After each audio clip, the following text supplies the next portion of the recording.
hope I can share with you today my love of the Thames and indeed of all rivers.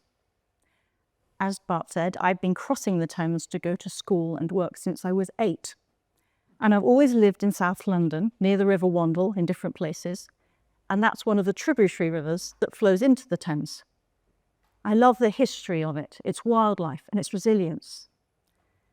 I explored the full length of the Wandle when travel was restricted during the COVID years. And one plus side to all that was that I gained a much deeper sense of belonging to my local area and especially to the river, and for that I'm very grateful. As a classicist, I've read many stories in which rivers are demigods, full of character and emotions, and worthy of reverence. I also love science, and I've been fascinated by the ingenious solutions that have been found to the problems that face our rivers, and I find great hope in these. And I hope to share all of this with you today. And I'll start with water, which is the most incredible substance. People have given entire lectures on water, but I'm just going to share a few of its scientific properties today.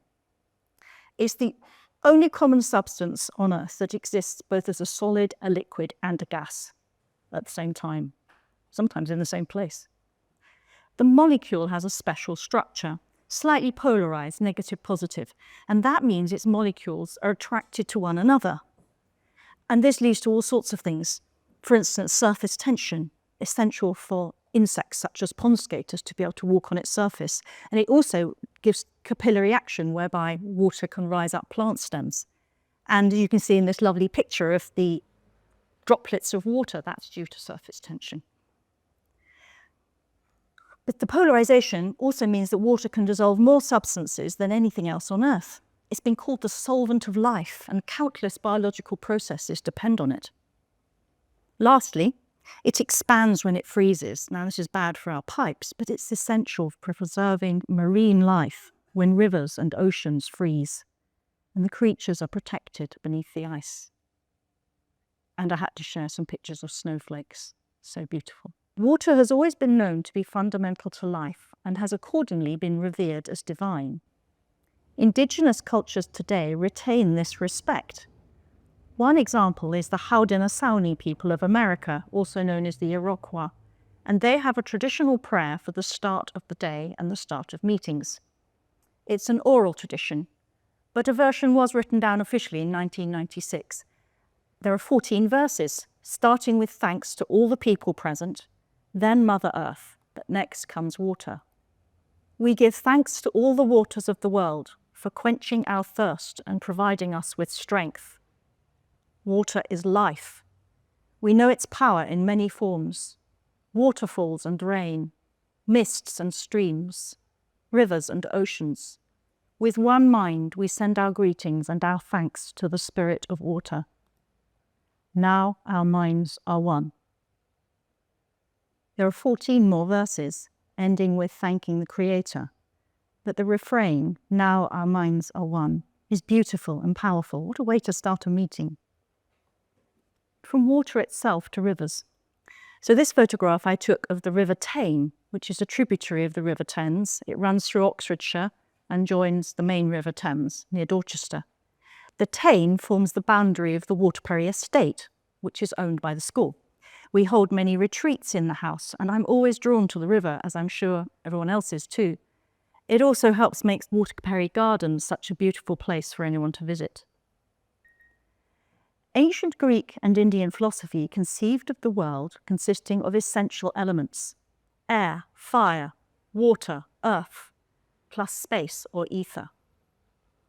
And where water meets land, there is a powerful sense of these qualities. There's this contrast between the solid land and the flowing water. The reflections in the water and the dancing patterns of light have a fiery quality. There is often open space above a river, and the sky can be seen more clearly. And movement of air can be felt in the space, and its ripples in the water show the effect of the air. So for me, a river has a particular power to lift me out of my own little world into the here and now, with the sense of the timelessness and infinity that comes from these powerful elements, but also a sense of belonging to it.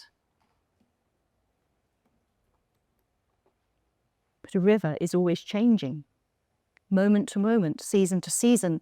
This is the same view at Water Perry on a frosty morning when everything was incredibly still except the gentle flow of the river.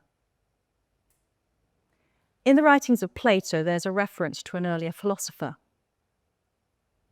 Heraclitus says, you know, that all things move and nothing remains still, and he likens the universe to the current of a river, saying that you cannot step twice into the same stream.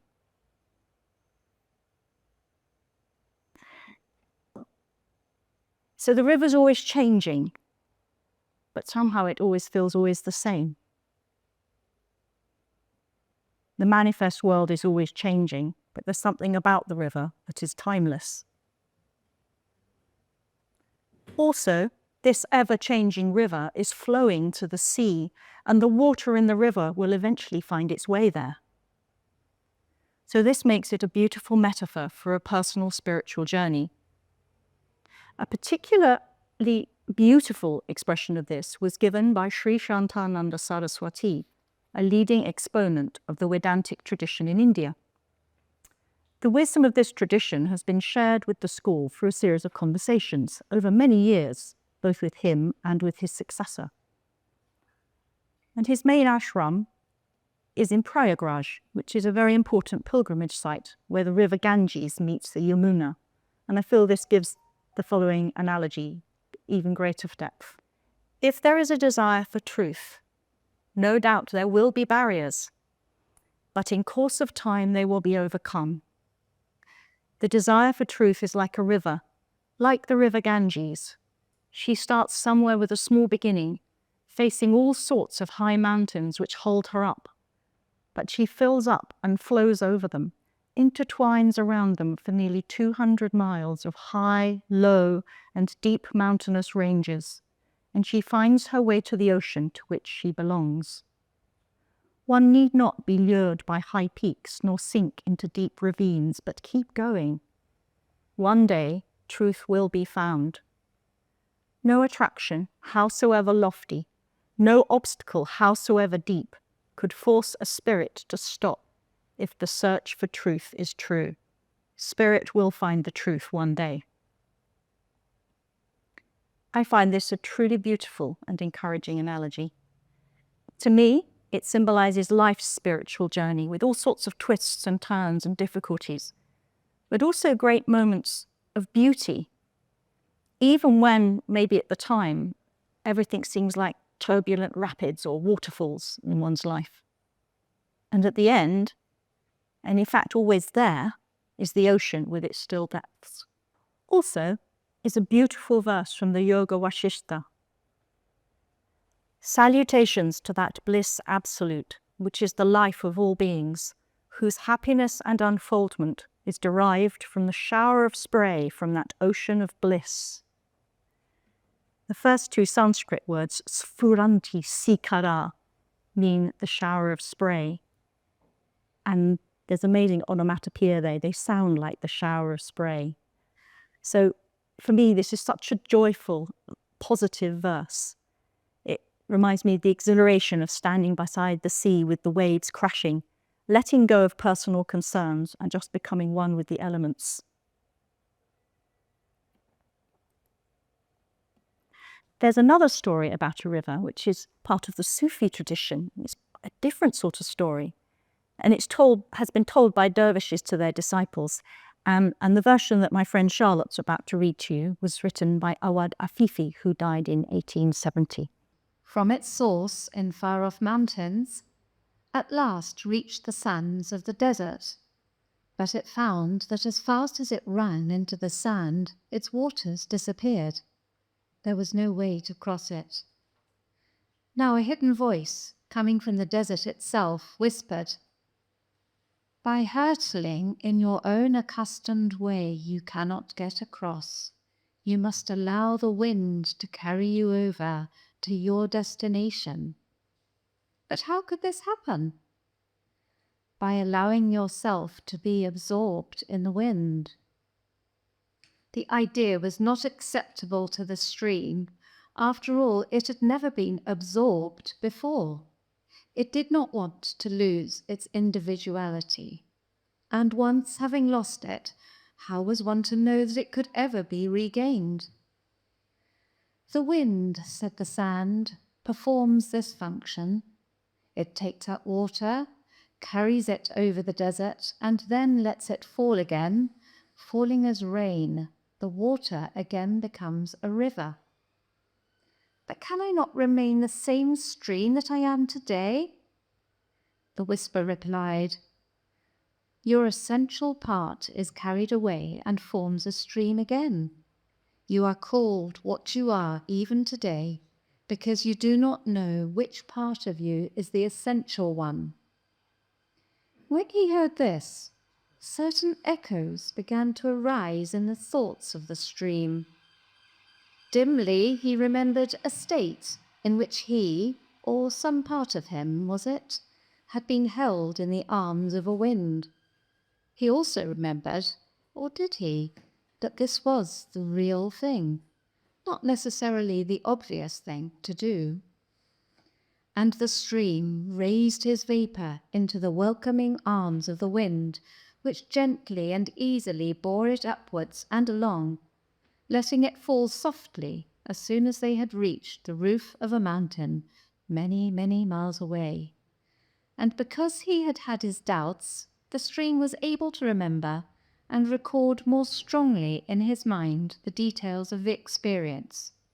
He reflected, yes, now I have learned my true identity. The stream was learning, but the sands whispered, we know because we see it happen day after day, and because we, the sands, extend from the riverside all the way to the mountain. And that is why it is said that the way in which the stream of life is to continue on its journey is written in sands. It's almost a sad story to start with. The sands are hostile and seem to be destroying the river. But actually, by accepting its fate and trusting the wind, the water of the river finds a greater and enduring identity as part of the great cycle of life. Perhaps it can be taken as a metaphor of death, or perhaps just the little challenges day to day when we have to let go of our plans for ourselves and let ourselves be taken in a new direction.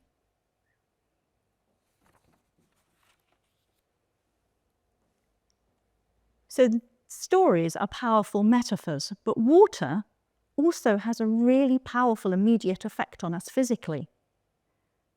The man in the photograph is bathing in the River Ganges, which is believed to have special powers of purification.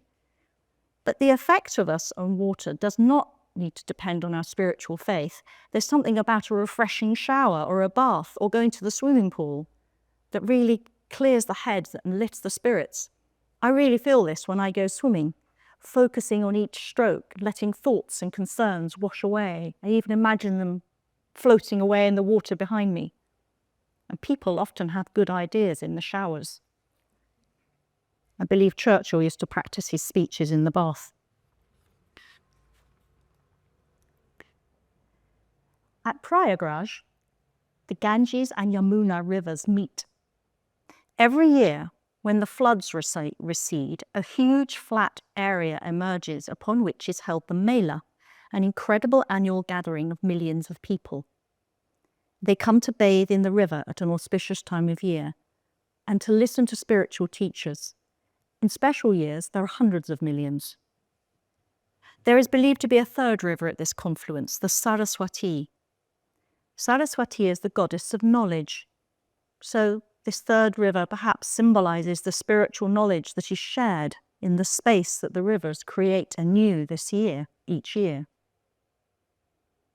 I'm going to come back to that later in connection with the Thames. The River Ganges is particularly associated with bathing for purification, and in many parts of the world, streams and rivers are still regarded as sacred, especially in indigenous traditions. Japan in particular has preserved its indigenous Shinto religion. So there are very many shrines all over the country, especially at springs where the spirits or the kami are revered. Ritual washing of face and hands with water is an important part of a visit to a shrine. My daughter, who took this photo, says that the washing ritual brings a sense of calm, even though the shrine may be noisy and busy and full of tourists. I believe this is a fox spirit in the statue. As a classicist, I have a particular love of the sacred site of Delphi. So this shows the temple of Apollo at Delphi. People came here from all over the world, as it was known then, to consult the oracle of Apollo. But first, both the pilgrims and the priestess herself purified themselves in the Castalian spring. The spring itself is in the cleft of the mountain, but in the background of this photo, and you can't actually go up there now because of rockfalls making it unsafe. But the water is piped to the roadside and spills out, and you can drink it if you wish. So I did, and I made a wish. I'm still here to tell the tale. I even brought some back with me. Christianity, water is very important here, and in baptism, the verb bapto means to dip. This famous painting by Piero della Francesca shows Christ being baptized by John in the River Jordan. And the ground in front of Christ is dry. The significance is mysterious. It could symbolize stepping out of the river onto a new path in life. In the Old Testament, the Israelites crossed the Jordan from the wilderness into Canaan, the promised land, and crossing the River Jordan has become a metaphor for gaining either physical freedom or spiritual freedom, or both. So here is a well-known hymn, the Welsh hymn, "Guide me, O thou great Redeemer. When I tread the verge of Jordan, bid my anxious fears subside. Death of death and hell's destruction, land me safe on Canaan's side." So this could be referring to death and entering the promised land of heaven. But in the African-American spiritual song, it's got also the sense of longing for recognition and respect and human rights. And the spirituality of these songs gives great courage and dignity and has given great strength to this fight for human rights. And so we move on to Britain. I guess that once all springs were revered by local people. Some have been adopted by Christianity, with the story of a saint replacing the earlier myths. These photographs are of Wells Cathedral, with on the right a glimpse through a peephole in the wall into the sacred well there, which gives it the name. And I confess that I had not realised this was the reason for the name of Wells Cathedral until I visited. I think that just shows a lack of connection that I had, which I'm glad I now have again. Near to Wells is Glastonbury, and the two wells there have been revered since time immemorial. But again, I didn't know about them till I visited. So I'm so glad I have reconnected with these places in our indigenous spirituality. At Bath, though, I do know Bath because I take a group there every year. The archaeology has recovered the religious history of the natural hot spring, which was sacred since well before Roman times there. And the Romans built a temple complex, and they combined the worship of their goddess Minerva with the native god Sulis. People would come there for healing. And then in Christian times, Bath Abbey was built with a monastery and a hospital. But by Jane Austen's time, taking the waters had become a thoroughly secular activity. I'm glad to say, though, that due to archaeology, if you visit Bath today, you really can sit by the bath there and get a sense of that spirituality in the place. And I always try to do that still. Over in Europe as well, another example of a famous healing spring is that at Lourdes. So any spring is sacred. But what about the Thames? This is the official source of the Thames. It's called Thames Head near Cirencester in Gloucestershire. And at this point you can see the water clearly, but at some times of the year it's completely dry. When my husband visited, it was completely dry. There's another candidate to be the head of the Thames, which is called Severn Springs, and that one flows all the year, but it's still very sort of unremarkable and not particularly marked by anything. However, if this was the case, the Thames would be 14 miles longer and thus the longest river in mainland Britain. And currently the Severn is 5 miles longer, although the Thames is deeper. There's no archaeological evidence that this site was sacred, but in ancient times surely it was, because in indigenous religions every part of the landscape is sacred. But many people visit the source of the Thames, and as you can see, it has a marker stone, and many people walk the length of the Thames, and there's a sense of pilgrimage in doing this.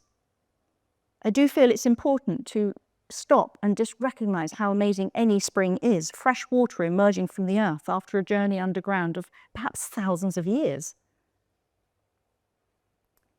But does any memory survive of the Thames being worshipped as a deity?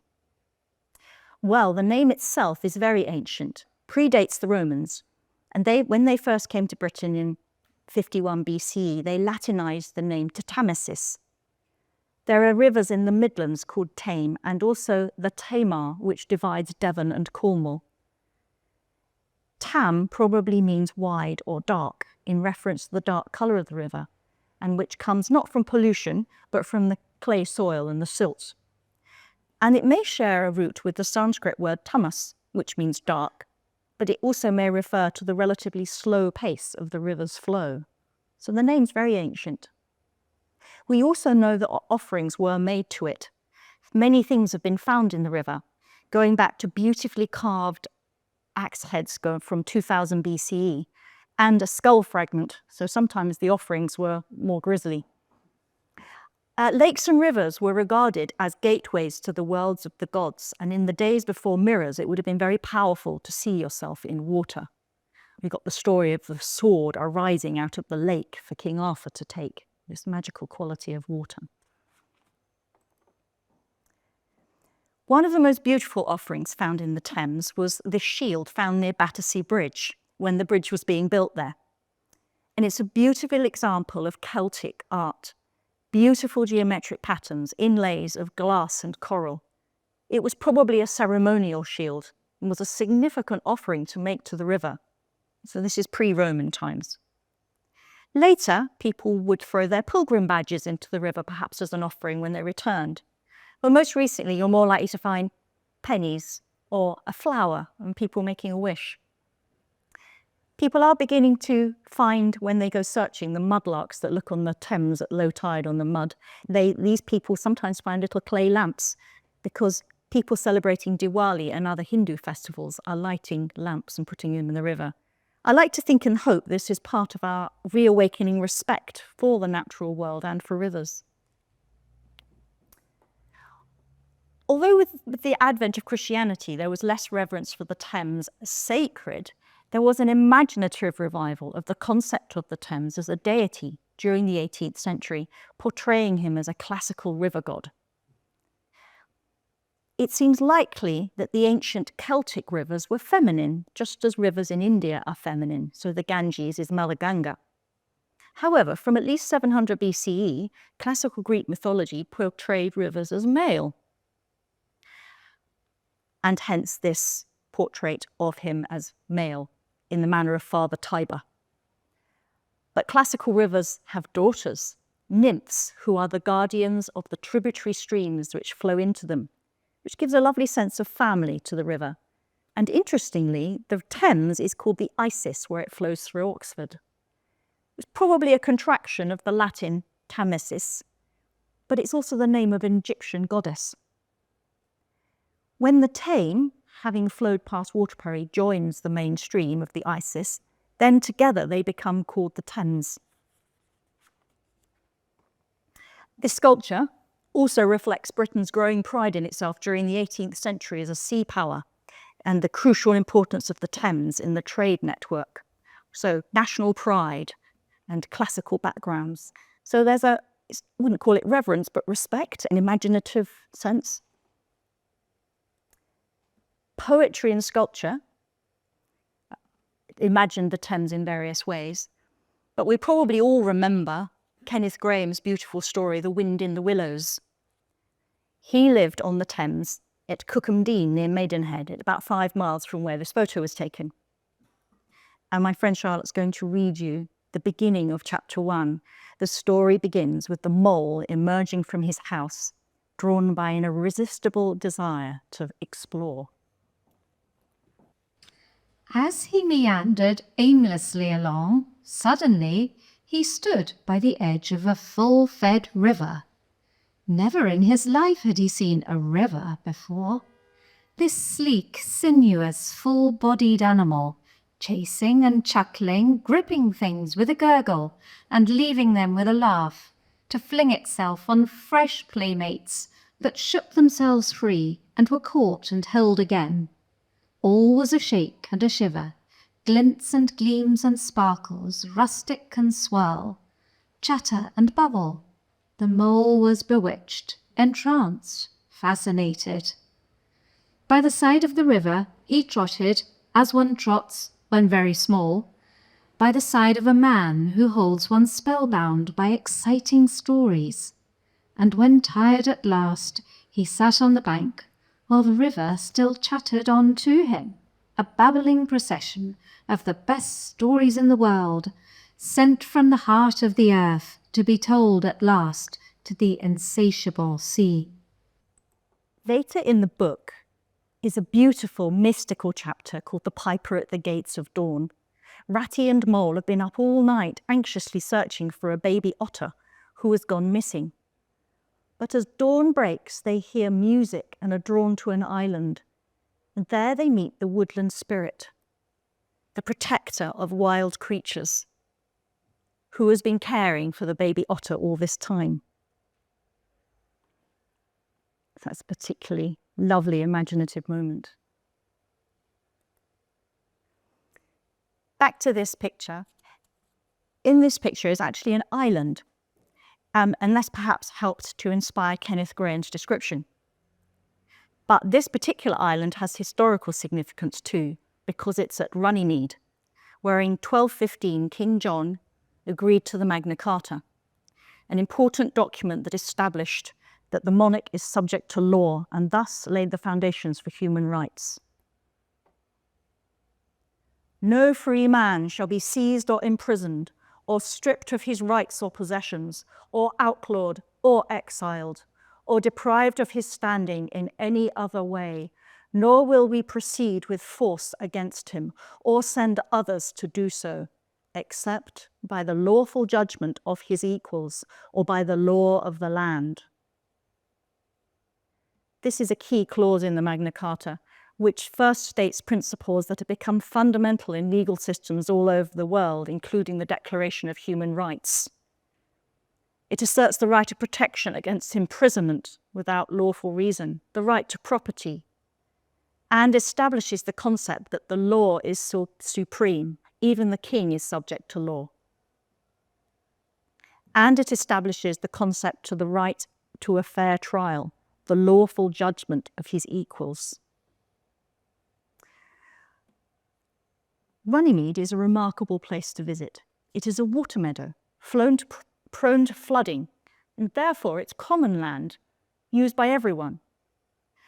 And that makes it a very practical place for a large meeting, but it's also a symbolic place because everyone's equal there.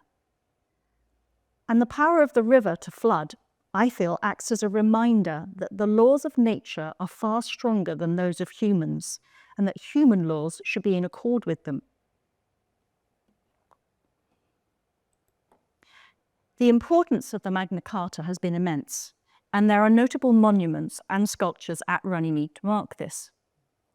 So this sculpture of the jurors shows 12 bronze chairs upon which are carved images depicting powerful events in the struggles for freedom and human rights, such as the Zong slave ship, the door of Nelson Mandela's prison cell, the suffragette movement, quotations from the Magna Carta, and in 14 languages, the Golden Rule, treat others as you would wish to be treated. So it was done in 2015, which is, you do the maths, which anniversary it is of Magna Carta. The American Bar Association has also set up a beautiful memorial commemorating it there, the Magna Carta, and there's a memorial to John F. Kennedy. So I heartily recommend a visit. And there's a nice National Trust cafe too. So this place beside the Thames is an example of a space provided by a river for connection to something greater. I find it comparable in a way to the Mela at Prayagraj, where there is a third spiritual river symbolizing knowledge. At Runnymede, the connection is to justice, law, freedom. And this connection is blessed by the presence of the Thames flowing past. And I felt a sense of awe there. And so, the Thames flows on into London. From Teddington Lock onwards, the Thames is tidal and should properly be called an estuary. And I took this photograph at Wandsworth, where the River Wandle joins the Thames. The water becomes increasingly salty as it goes down to the sea, and tiny fish that have hatched in the North Sea use the tides to travel upstream so that they can grow up in this gentler environment. It's a fish nursery. Currently, this is the largest nursery for sea bass in the southern North Sea. The height of the Thames can vary with the tides by up to 7 metres. When I crossed it on the way here, it was really high. And that's probably a greater difference than any other capital city in the world that has a river. And it's really an estuary rather than a river. So every day when I cross the Thames on the district line, I try to look out for it. Sometimes it's really low, sometimes it's really high.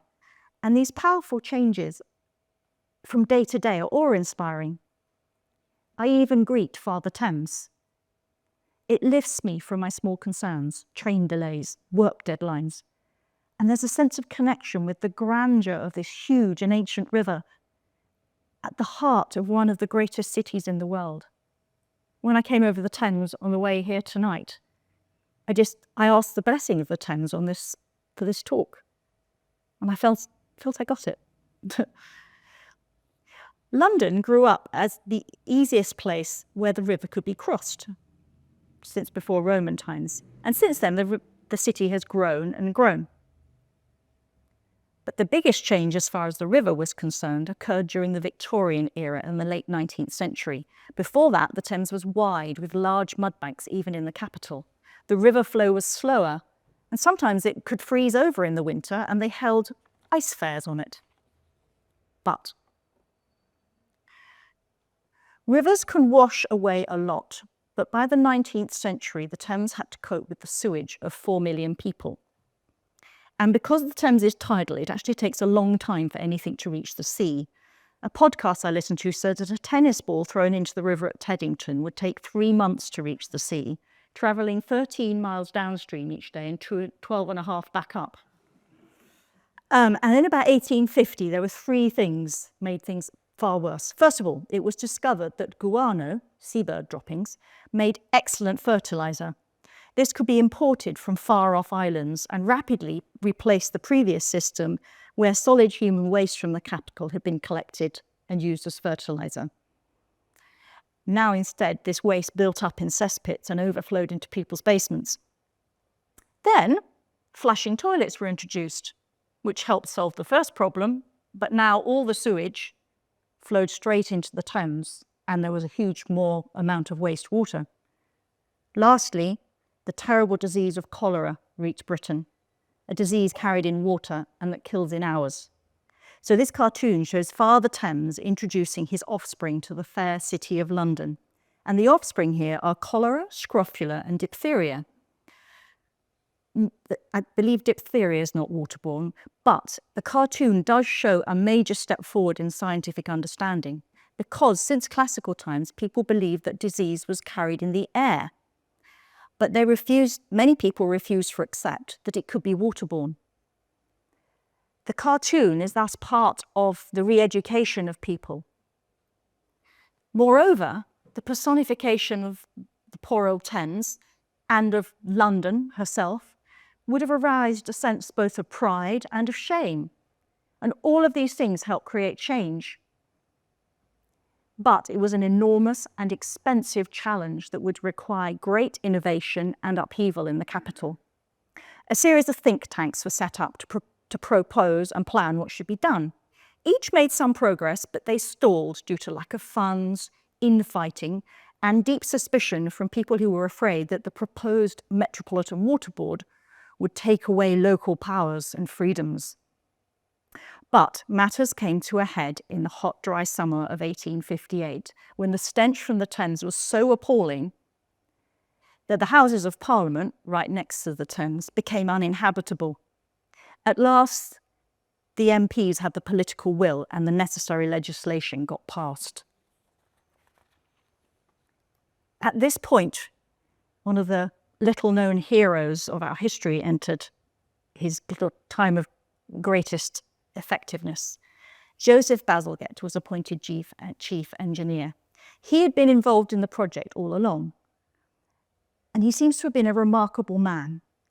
He seemed to be able to negotiate the politics and the strong characters in the situation, and also possessed outstanding engineering know-how and a vision. He devoted his life to the huge project of building London's sewer network, which is still fully operational today. He has a small memorial on the Thames embankment, but I think he deserves more. The full network of sewers was incredibly well thought out in meticulous detail, but the most significant achievement was the building of the Thames embankment. It narrowed the river considerably, using the reclaimed land to build the District Line tube station, which you can see on the left, and also the main sewer, which ran alongside the Thames and down to the sea. I'm quite glad to see there's a bit of a gap between the District Line and the sewer. They're not that close. And the tunnel above the sewer is a circular tunnel at the bottom, and very sensibly above it is a tunnel that carries things like water and gas. There was also meant to be a fourth tunnel underneath called the pneumatic railway, and the idea was that people would be put into sealed pods and shot along it, which never really took off as a project. It probably would have made you feel ill. Anyway, but you'll be glad to know that the District Line part of the project and the sewer part did work and worked brilliantly. The other really far-sighted thing was that the land so created wasn't built on. It was left open, so there's road that runs along it, and there's also, you can walk along the whole length of the Thames there.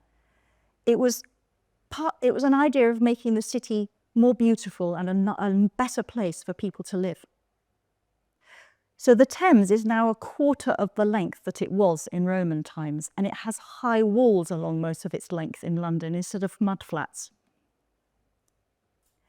This changes to the sewer system came as part of a major awakening of public consciousness and to the plight of the filthy poverty in which people in London lived in particular. And writers like Charles Dickens plays a major part. And so did Charles Kingsley, who grew up near the Thames too.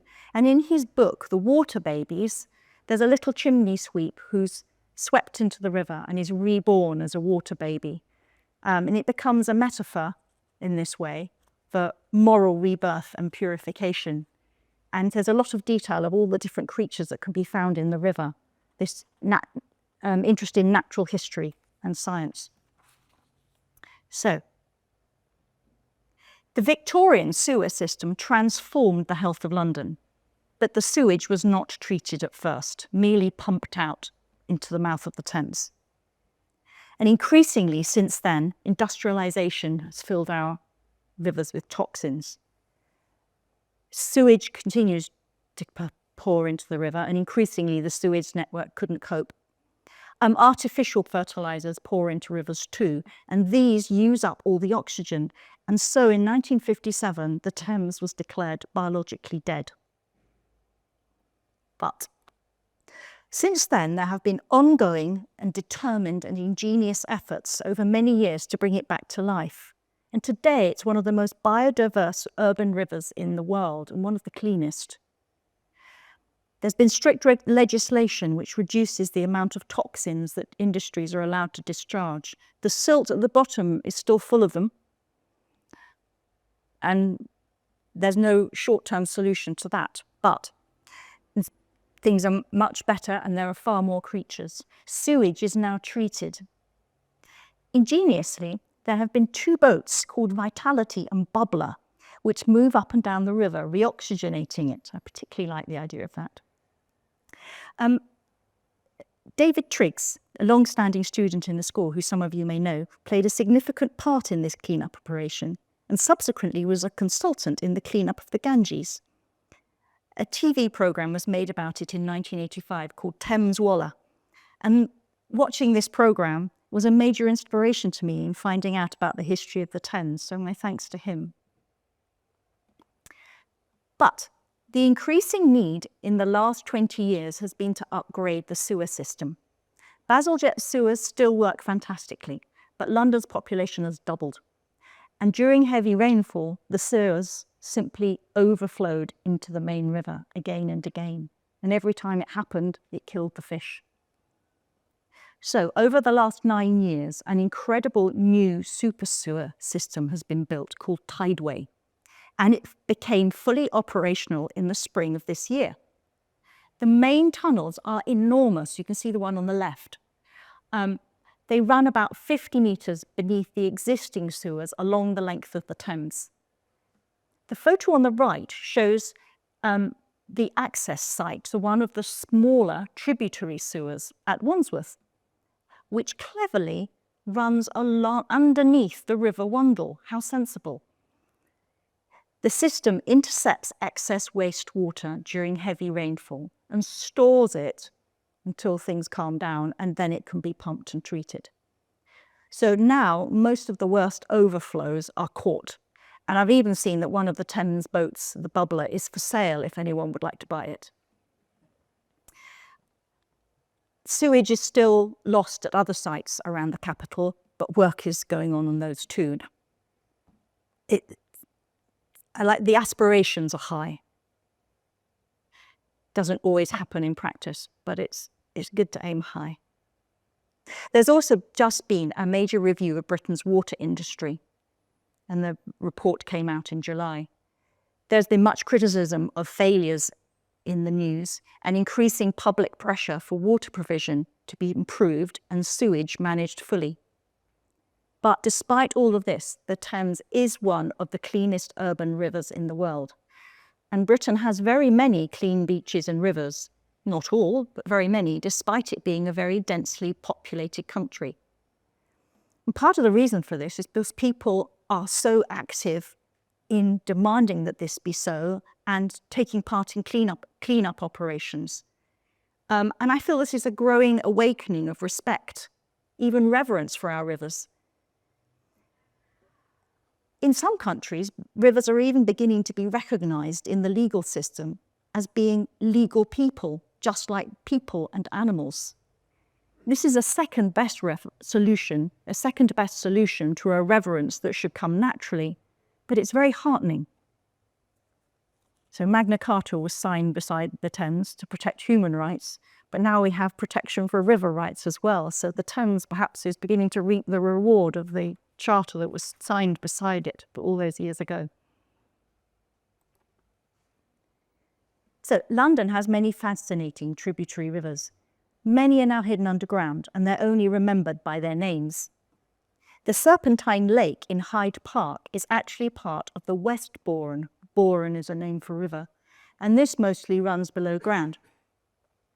But I'd like to finish my talk with my local river, the Wandle, which flows for about 10 miles from its source in an unassuming public park in Croydon to join the Thames at Wandsworth. At one time, it had 90 watermills on it. It's been called the hardest worked river in the world in relation to its length. But these watermills converted to steam and then to oil, and the pollutants flooded in. So I grew up near it, and one of my earlier memories, must have been from the early 1970s, is of asking my mother why the water was rainbow-coloured. It was the oily pollution, and the river was dead. But now it's thriving again. During the COVID years, I gradually walked its length and was increasingly awed by the resilience of the river and its wildlife. It's often filled with old bicycles, tyres, plastic bags. I saw a coot and there was a plastic bag, and I thought, how sad, but the coot flipped it over and started eating the snails that had grown on the underneath. You've got to admire them. The photo on the right shows a typical stretch of the Wandle. Some parts are are very much more open public spaces, but often there's factories on one side, very noisy. But on the other side is this wildlife haven. And the photo on the left is at Wandsworth, where I met a wonderfully enthusiastic man who explained about the new tideway works and the sewer that runs underneath the river here. He showed me in the background, well, I didn't appreciate it at the time, so I didn't take a close-up, but if you look in the far left corner, there's terraces. And currently they're built of pebbles, but they will gradually fill with waterweed, that will naturally come there, and then plants. And that will become a crucial habitat for these tiny fish to hide in. Most of these habitats were lost when the embankments were built. But new building developments are beginning to incorporate them into their designs. And the bonus is that people like these natural edges to the rivers as well. So I finally finished my Wandle walks. And when I caught sight of the Thames ahead of me, it was a very emotional moment. I really felt like I was sharing in the meeting between the daughter river and Father Thames, as the narrow walls of the Wandle opened out into the expanse of the main river. I felt a sense of belonging and of awe for the mighty power of this river and the water. So, the journey of the water, even over those 10 miles from Croydon to Wandsworth, is so varied and full of challenges, and the birds and plants so determined and resilient. There are now 96 fish species living in the Thames, and the Wandle has crayfish in it which need clean water. I've even seen a kingfisher there. I haven't yet been to the Thames Barrier or beyond, but I hope to explore more of it. And I believe there are 3 sorts of seal, and I look forward to seeing one. The challenges are ongoing and growing. But during my explorations of the Wandle and my research for this talk, I've been very moved by the enthusiasm and dedication of huge numbers of people, both professionals and volunteers, people who meet up in teams to clean up their local river, inventing clever solutions such as boats that gather up the floating plastic waste on the Thames. And there are scientists studying the wildlife and podcasters broadcasting about it all. Most of all, I felt a deepening sense of connection with the place where I live. And this is particularly strong and focused by the presence of water and of the rivers. So I'll end by echoing the Haudenosaunee prayer, by giving thanks to the spirit of water in its many forms, but especially in the form of the River Thames. Thank you.